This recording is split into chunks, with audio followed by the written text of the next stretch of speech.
था। उम्मीद करूँ सारा बढ़िया होगा, मस्त होगा, बिंदास होगा।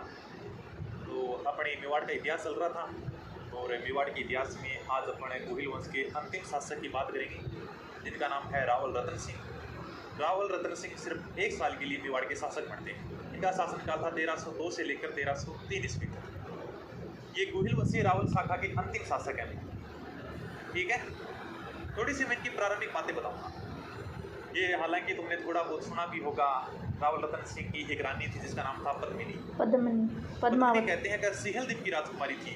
सिंहल द्वीप जिसे वर्तमान में श्रीलंका कहते हैं। श्रीलंका का प्राचीन नाम था सिंहल द्वीप। पद्मिनी के पिता का नाम था गंधर्व से, माता का नाम था चंपावती। ये जो अपने को थोड़ी सी प्रेम कहानी मिलती है, एक ग्रंथ है जिसका नाम है पद्मावत, जो 1540 में मलिक मोहम्मद जायसी के द्वारा लिखा गया था। इस ग्रंथ में हमें क्या बातें मिलती हैं उसके बारे में थोड़ी सी चर्चा करेंगे।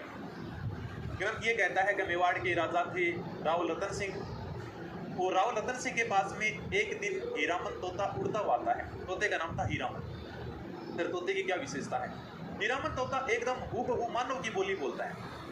तोते ने रतन सिंह को आकर कहा कि हे राजा, मैंने तुम्हारे मेवाड़ का भ्रमण कर लिया, लेकिन यहाँ पर वो मजा नहीं है जो 7 समुद्र पार सिंहल द्वीप में है। रतन सिंह ने पूछा कि ऐसा क्या है सिंहल द्वीप में, तो हमारे मेवाड़ भी नहीं है। तोता बोला कि सिंहल द्वीप में जैकलिन फर्नांडिस रहती है, मैं सुबह शाम उनके दर्शन करता था। मतलब कि 7 समुद्र पार सिंहल द्वीप में एक बहुत सुंदर राजकुमारी रहती है जिसका नाम है पद्मिनी।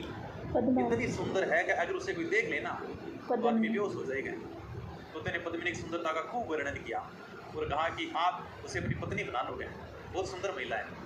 रावल रतन सिंह के मन में लड्डू फूटा और वो पद्मिनी को देखने के लिए सिंहल द्वीप चले जाते हैं। ये सारी की सारी कहानी अपने को पद्मावत ग्रंथ में मिलती है। कई दिन तो कहते हैं रतन सिंह ने पद्मिनी के महल के चारों ओर चक्कर लगाए, जिस प्रकार से तुम भी किसी प्रेमिका के चारों ओर चक्कर लगाते रहते, उसकी गलियों के चक्कर लगाते हो, उसके घर के चारों ओर चक्कर लगाते हो, उसी प्रकार से रतन सिंह ने कई दिन तो पद्मिनी के महल के चारों ओर चक्कर लगाए। एक दिन जब पद्मिनी बगीचे में टहल रही थी, तब रतन सिंह थोड़ी सी हिम्मत करता है और पद्मिनी को प्रपोज कर देता है, क्योंकि प्रपोज करने के लिए भी तो हिम्मत चाहिए है। रतन सिंह ने कहा कि I am king of Mewar Rawal Ratan Singh, will you Mary with me. Padmini ने कहा कि देखो, शादी का निर्णय तो मेरे माता पिता ही करेंगे क्या। रावल रतन सिंह पद्मिनी के पिता गंधर्व सेन के पास में पहुंचते हैं और सारी की सारी बात बताते हैं कि मैं आपकी बेटी से शादी करना चाहता हूँ। अब श्रीलंका वालों की इतनी हिम्मत थोड़ी थी कि मेवाड़ के रावल रतन सिंह को मना कर दें। श्रीलंका बेचारा छोटा सा देश है, भारत के नक्शे के साथ श्रीलंका का मैप फ्री आता है।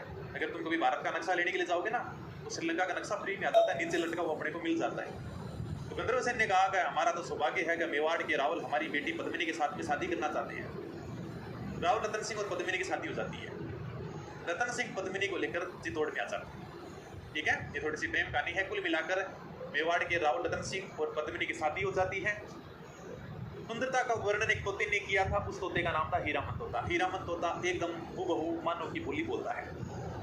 हाँ, अब बताओ भाई, हिंदी समझ में नहीं आ रही, अब समझ में आएगी, टेंशन मत लो। आज हिंदी की क्लास रिकॉर्ड हो रही थी तुम्हारी।